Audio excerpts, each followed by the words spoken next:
Polosa, et Simba Lissoute. Pour moi, comme on a kuna, bateau va travailler dans Zambé. En tout cas, c'est ma musique. Donc là, il y a une mission dans ton pays, aux autres comme il faut. Place nous à où est-ce que société. Ah? Oyaki, allez, quittez! Polosa, on a battu ma ligne à Kanye. On a Kekuna. Là-bas! Ah! On nous a mis dans la range. Comment vous êtes? Ah, vraiment. Qui ça? Et en plus, il y a qui ont commis partout dans l'Europe, dynamique, commis partout dans l'Europe. Comment vous êtes? Ça est commis partout. Tout comme en Suède, tout comme à Paris, tout comme à Lille, tout comme à Bruxelles. Et puis, base la mission est toujours Londres, Angleterre.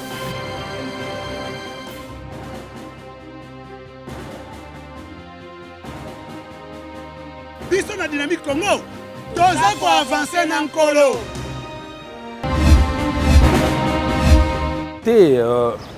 La Mouka FCC cache biso toza ba opérateur politique. Na niveau qui quitte loka grave ezaki na ngote. Sauf que biso do télé melandi ba politicien bazangi idéologie ko pesa na peuple, ba kana ba idéologie moko za na ba stéréotype entaché de beaucoup ya ba makamoneti ya ba tribalisme. Mais en soi logo ya na ngote bana qui quitte ba na Congo, aba ndeko yo hospitalité za la nango, vivre commun ensemble za la nango. Donc masolo na nenga kimia na kikwiti po biso to la musande kikwiti batele mabaye bande masolo politique to banine masolo politique au citoyen nyo sofo bande masolo politique te ezama mbalokuta na kikwiti kuna babomea ki baluba te. Seulement pendant la publication des résultats, il y a eu un petit mouvement. Il y a batu moko boye, hein, jeunes gens drogués o bandaki neti ko sala neti ba banda ko sala stigmatisation na bikolo mususu. Mais il y a un mouvement collectif, un mouvement pensé et préparé pour basala mabena ekolo mokote. Biso to vivre na Kikwit, hein? To vivre na Kikwit, sur la famille na Kikwit. Tout ça n'a aucune fois dérangé. Donc Kikwit anango kitoko, yama solo lokuta seulement il y a eu quelques tentatives de stigmatisation, mais avec l'autorité Moka, mon Moka Léonard Moutango, maire de la ville, avec le général Motopeke, on a calmé la situation. Donc Marsola kitoko, donc na Kikwit, on a Marsolo Goutoua, tribalisme nezate. IDPS Kikwit c'est porté kitoko makasi to na kati processus ya ko installer ba cellule na ba section parce que moi na nenga moi kala moi kamozaki un peu ya kovanda mais sikoyo na ndenge to koti masolo ngo na mopepa sika donc tout ça vraiment comme installer ba cellule ne structure installer cellule ya Lunya cellule la Kanzombe pe kala mingité donc to installer déjà ba cellule ya IDPS ba section pour te partir vivre partir déjà dans espoir que biso doit déjà ba vainqueur alors on a qui vainqueur donc faut accompagner l'action chef de l'État to servir d'une base séductrice il y a que peuple andi mako soutenir chef de l'État parce que vous pouvez pas sigawo et ça ne veut pas changement et IDPS c'est déjà parti moko déjà installé ils ont déjà parti moko déjà installé na Ratia Kikwit mais seulement installation ils ont tout un processus à un niveau donné na niveau Kikwit makambo ezalaki un peu moins ya kolala mais na minute oyo makambo eza bina ya kolamuka parce que tooti osala milulu makasi na kati ya Kikwit wana na IDPS pe na bandeko na biso ya cap pour le changement tooti organiser ba derniers obsèques oyo tondo benga to célébraki donc ba derniers hommages à l'endroit ya icône nationale mboka na biso mwana mboka Etienne Tshisekedi wa Mulumba de res mémoire et pas iwapi to salaki deux grandes journées ya commémoration ya célébration makambo étalier donc angouema pendant la population na Kikwit pendant kitoko non IDPS ezaka moko IDPS c'est moko où ils allaient représenter au niveau capital par la hiérarchie qui se trouve ici, dirigée de main de maître avec Wanamboka Augustin Kabouya et le président Nabiso Jama Kabound très très fort. Donc IDPS c'est moko et biso pe na Kikwit kuna to na ba président fédéral, to na ba structure union sonenge zala kaka, hein, quel que soit moi makambo ya mike ko za na kati na biso ce sont des linges sales qui se lavent en famille. Mais pour na biso na minute on ne veut pas déstabiliser les choses. To na posa que moi na mboka Félix Antoine Tshisekedi Chilombo waza na kati ya pouvoir to mekana ko consolider na nous harmonie wana makambo za na kitoko bandeko nyonso bana mama makambo baza na ya ko tshanga na se ba tshanga na se parce que to na posa na nous mboka ezonga na rai makambo ze bela ko sala. Biso to déjà ba vainqueur. Pour l'objet, on a déjà sécuré l'entre biso pour notre positionnement. Le problème c'est que non, la structure ezali malamu pour na kimia na mboka, tout à la cuisine interne.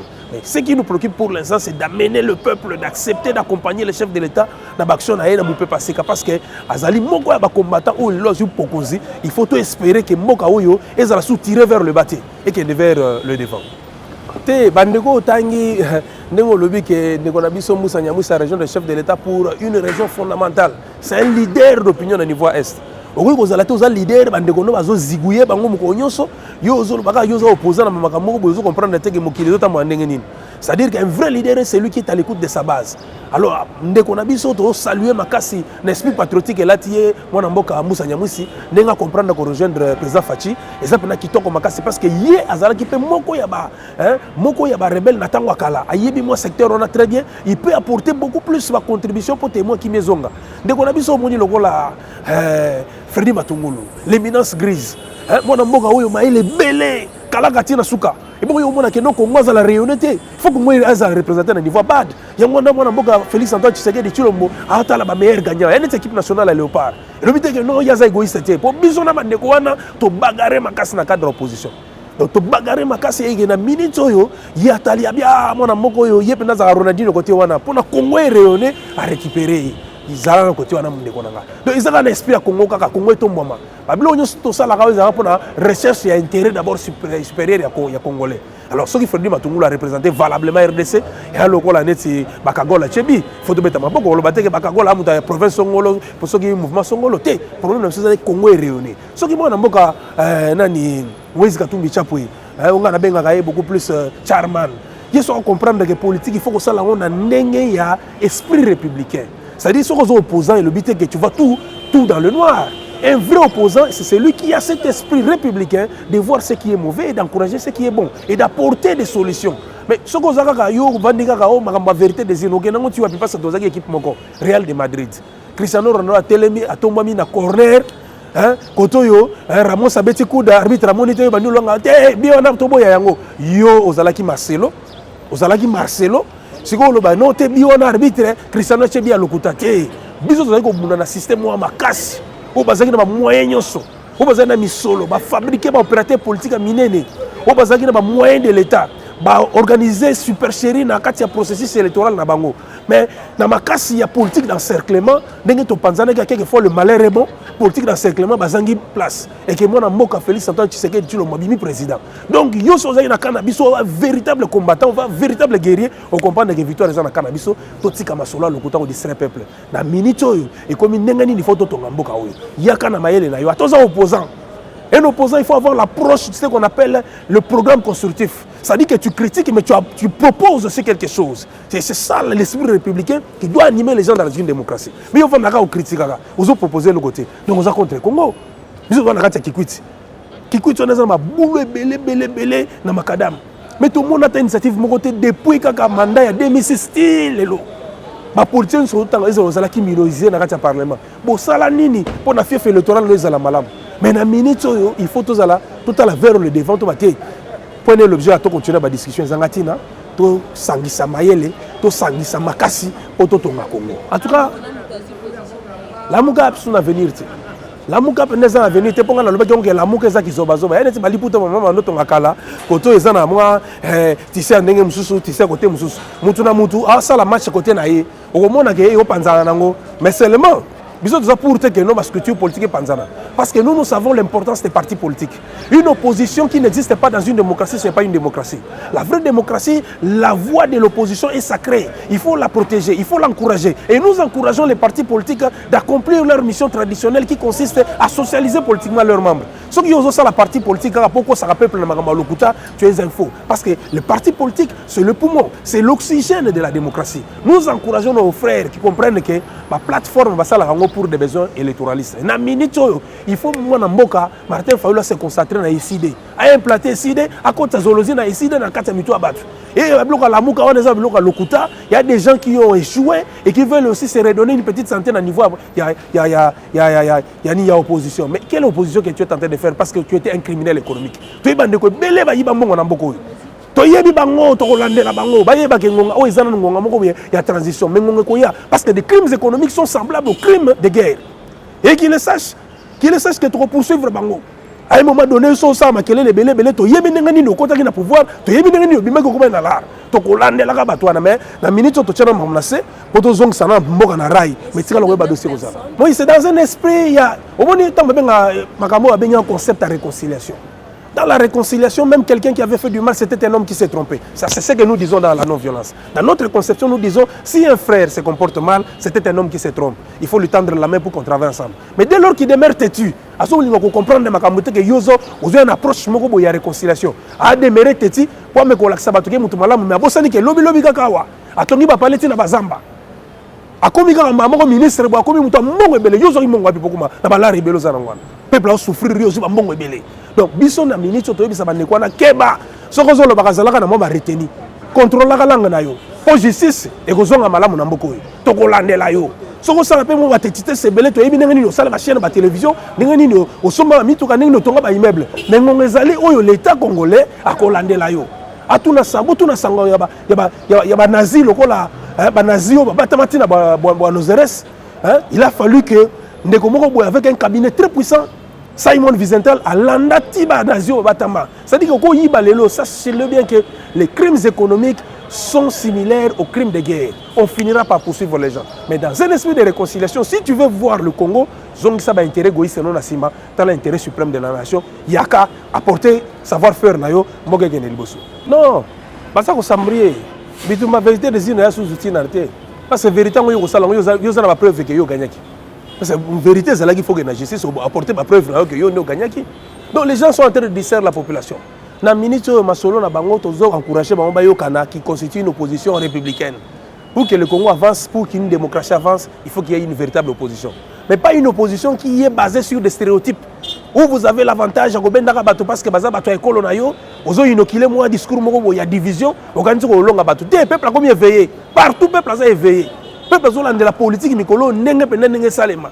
Ce que yesu na ba discours à lokuta muto ndimo azate. Na minute si tu veux être un véritable opérateur politique, fais ta politique dans quatre institutions. Si tu veux faire de l'opposition extra-parlementaire, on n'arrive pas à te comprendre. Des fois, on a revendiqué, les députés ont invalidé, des fois, on a reconnaître l'institution. Donc, il faut zonga mutu na aliment, to yeba lo lengeni ni oza ko tambola. To yeba eloko ni oza ko revendiquer.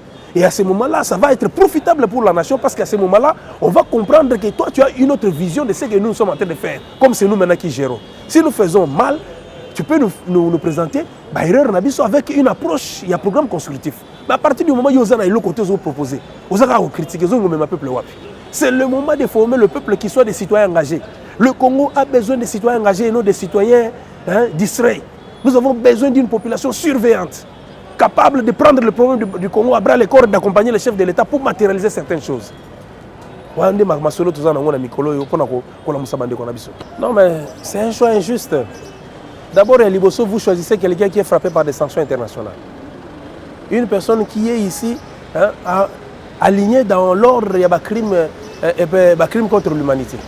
Vous voyez que nous avons une rébellion, nous avons un groupe et quoi est-ce qui est un Congolais, il y a un vraiment, sous d'autres cieux, un modèle, on n'a pas sa responsabilité. Quelqu'un qui a revendiqué à un moment donné de son parcours que non, dans une rébellion, tu as attaqué l'avion. Mais vous voyez que l'avion n'a pas Congolais, deuxièmement, le choix dans une famille politique ne se fait pas d'une manière unilatérale. Parce que nous avons beaucoup lutté avec moi, mémoire pour combattre la pensée unique. Dans une famille politique, il faut qu'il y ait les débats, il faut qu'il y ait l'expression noble de la démocratie. Démocratie, il faut dans la famille politique.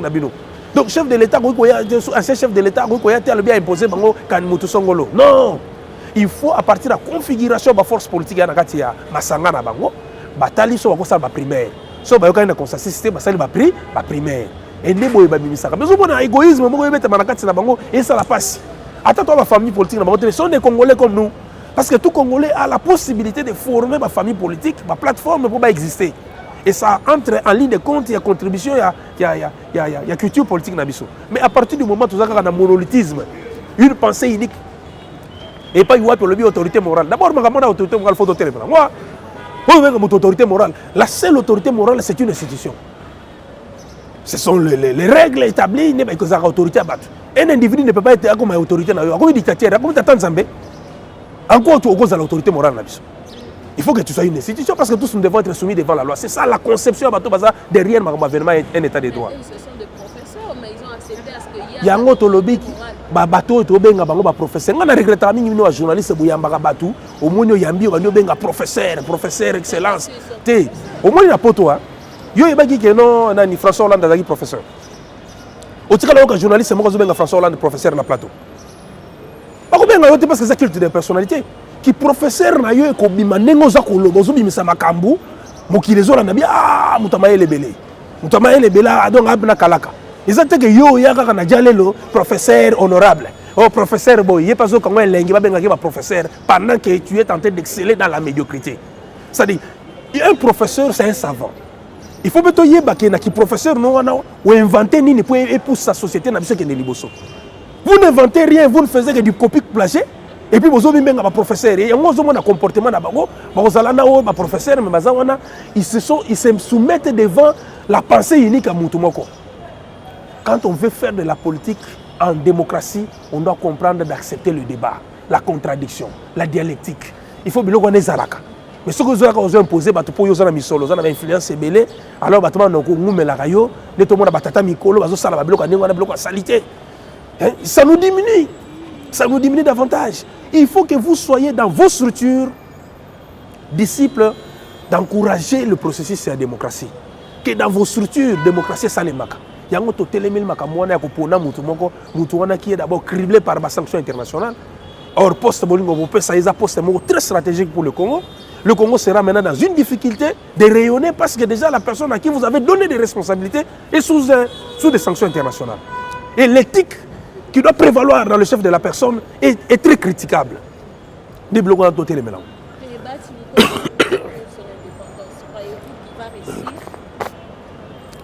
Ah, monsieur Bahati Loko Bazalaka Makasi.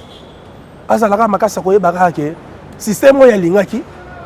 Sikoyo atondi yango amoni ko komi mabe.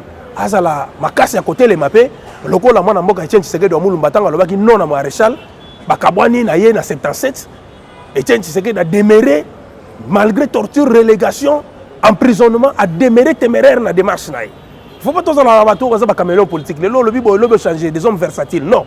On a CP na position yazui. C'est arrivé tard, il pouvait le faire bien avant. Mais rien n'est tard pour faire quelque chose de bien. Mais azala ndé bunabo pikiliki ya koyeba ke position ngana zui na tikalika na yango Congo faut démocratie ezalande to kendaka teke to keka na sima mutu moko ala lwaka nyonso soto ni maka oui amen non nous sommes pas dans une église na kati mama politique ya liboso biso to ko sepela biso ba combattant et l'IDPS quand on s'appelle combattant nous sommes combattants de la liberté to ba combattant ya ba voyou te ba délinquant to ba combattant ya ba valeur to combattre ba anti valeur.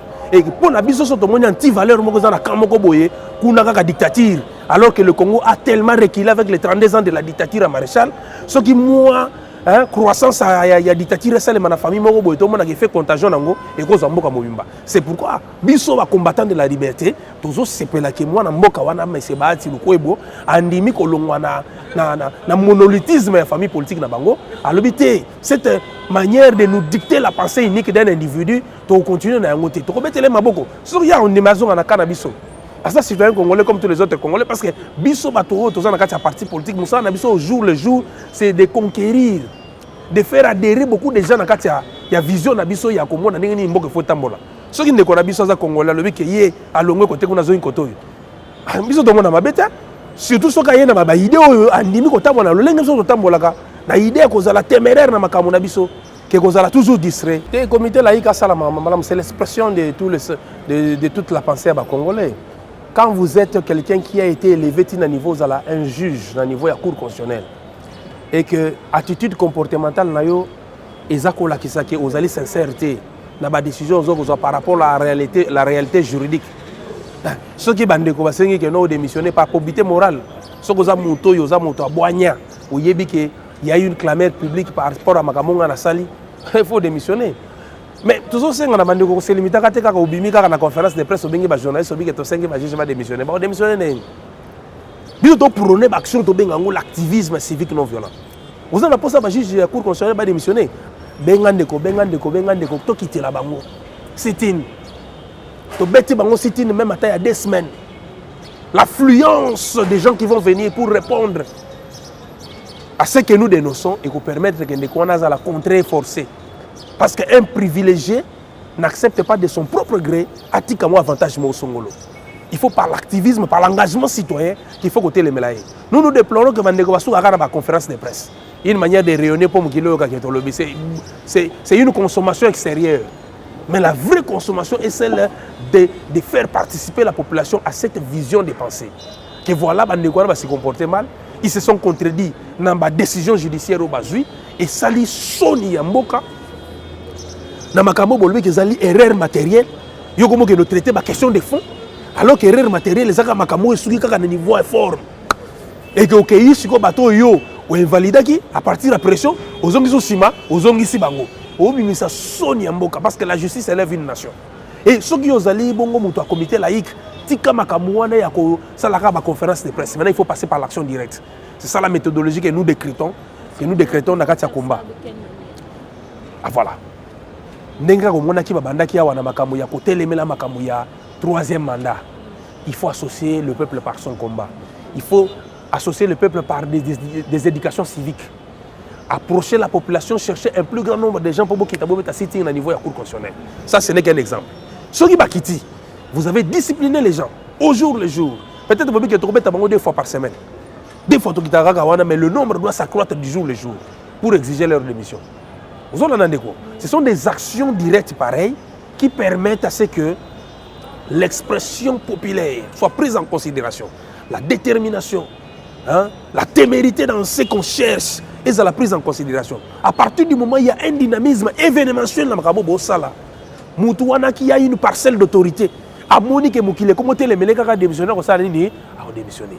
Et ce qu'a Mato Imangongi, la clameur publique va interpeller indirectement le magistrat suprême, qui est moi dans Boka Félix Antoine Tshisekedi Tshilombo, ou à Beta et Marteau. Pour le peuple à Boyo, à Bikete, au Salibouzo, bébé, les Blongo, la Bisso Moto. Yango Moni Mikolo, Bazako Bango, que non, Tozo Boulonné, président Fachi déboulonné. Donc Tozo Boulonné, mais il faut qu'on déboulonne le système anti-valère. Donc, dans minute, il faut préparer le peuple. On a dit que les chrétiens dans l'émission, il faut préparer le peuple. C'est bon, déjà. Livre, c'est baptisé. Mais il faut former. Il faut former le peuple de la manière dont la politique est changée. Si vous avez un message dans le peuple a commis peuple très éveillé, grâce à la base des citoyens engagés, les guerriers, les combattants, ils dépassent. Ils peuvent y saluer. Pour que si vous les Congolais, vous pouvez soutenir les gens. Ils sont tous les gens beaucoup. Ils sont tous les gens qui sont tous les gens. Moi, j'ai entendu la décision de la pour l'opération qui n'est pas faite. Et ça dit que je encourager. Ceux qui salitent les Kébélés dans morgue et qui ont été pour interpeller les gens. Et ceux qui peuvent mboka comme Kaka, comme la chaque jour, on dirait que Bakanga Limana Brakongo. Tala batu ndenge na poko nyonso na moyi nyonso bazaka autour ya masanga, autour ya banzembo ba insanité. Muke ko avancer ndenge nini. Pona nga za ba décision kitoko. Ba décision kitoko azu ba kanga ba bari wana ba moyi ba tobaza na taya kotanga ko fungola ba livre ko yeba makambo ndenge nini. Mboko ezali une richesse. Un paradis. Comment nous pouvons réfléchir pour redresser ce pays et non nous distraire pour boire, manger comme le faisaient les épicuriens et les stoïciens. Parce qu'on a battu wana te. Makambo le bien a télémela yango tisuka et puis musique bachaka musique nasé surtout bandi ko mona que musique alikolo bakanga biso to sepeli parce que c'est ça le changement ndeko wana koti na nzela malamu mais il y a encore d'autres choses qu'il doit faire abundela biso bo peut être une réalité ba marché à lokuta se créer na ki neme ba salité belé alongola bango en construisant des autres marchés pour ko éduquer bato faut comprendre que makambo faut zonga na nzela tala état de droit bato mona ko to bando ba état de droit état ya rigueur. Donc s'il n'y a pas la rigueur dans une société, tu vas aller à la tengu, et puis on va ventiler, on va te cannabis, tu te pour nani pour yoza mutabo, il y a salité, au ligne salité continue qu'on voit chemin na yango. Donc makambo moi na mboka gentini ngo bilabani ko sala biso tozo kumisa ngo, tozo soutenir ye, akena otisuka. Le basuka na ko lobaka ke bande konyo so ba congolais. Boyebake to vivre na 32 ans de dictature maréchale. Le Congo avait grandement reculé. Tu peux vivre na 18 ans, na 2 ans ya mandat ya Mzee Laurent Désiré Kabila. Tanga yoko kota a katisusu makambo ya démocratie. Assistement de parti politique. Congo est reculé les sous. Et puis les sous, tu peux vivre sous le système ya mwana mboka Joseph Kabila 18 ans de pouvoir. Moi, clique à bateau, comme il va s'enrichir, bateau, va immeuble, le roi va champignon. Impunité sur impunité, détournement, il y a un l'État. Il y a un autre lobby qui est non, tous boulonnés, président Fati déboulonné. Donc, tu as déboulonné le système, il y a mafia, il y a une pesanteur négative à partir de l'activisme civique non violent. Biso déjà na kati IDPS sozo yebisa ngo bande ko nyonso yebaka ezaka mama IDPS n'est qu'une base qui nous permet de récupérer et d'intégrer le peuple sur un combat que Etienne Tshisekedi nous avait déjà dressé. Donc appliquer en Tisuka. Les gens doivent devenir des citoyens surveillants. On ne sera plus des citoyens distraits. Nous allons demeurer surveillants pour accompagner les institutions parce que dans une démocratie, il faut qu'il y ait la participation citoyenne. Et cette participation citoyenne est encouragée par la qualité des citoyens qui sont des citoyens engagés. Parce que dans nos cités, Batona Mayele, le là, Alain Touraine, a défini la conception moderne de la démocratie comme étant la pénétration du plus grand nombre d'acteurs et de citoyens dans les processus décisionnels. C'est-à-dire que, et côté lié à moi, Batundambu peut ébeler à Batou, dans le modèle et à cause de la décision pour moi est en bola. Et on a soutenu que le Premier ministre dans le bureau climatisé, tous les rayage de la décision. Tant que les gens là, tu biso mo nanzela, tu vas dire que l'accès biso de lingo c'est la biso aboy. Papa, biso de sengi yo c'est la biso de boye.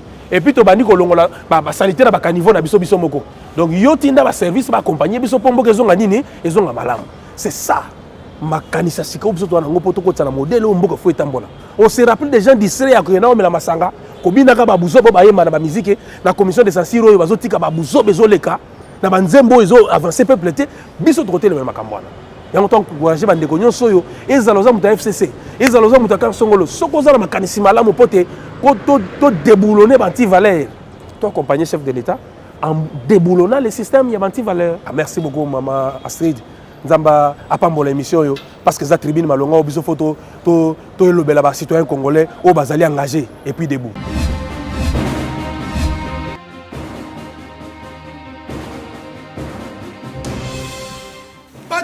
Polosa et Simba Lissoute.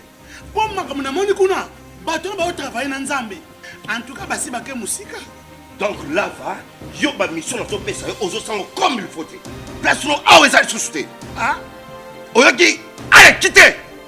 Polosa, on na bacha bani na kanya. Na lomo na kekuna. Là va. Ah! On nous a arrangé na. Comment coquette? Ah, vraiment. Qui ça? Et en plus, il y a commis partout dans l'Europe, dynamique, Congo commis partout dans l'Europe. Comment coquette? Moussala est commis partout. Tu commis en Suède, tu commis à Paris, tu commis à Lille, tu commis à Bruxelles, et puis base na biso etikali toujours Londres, Angleterre.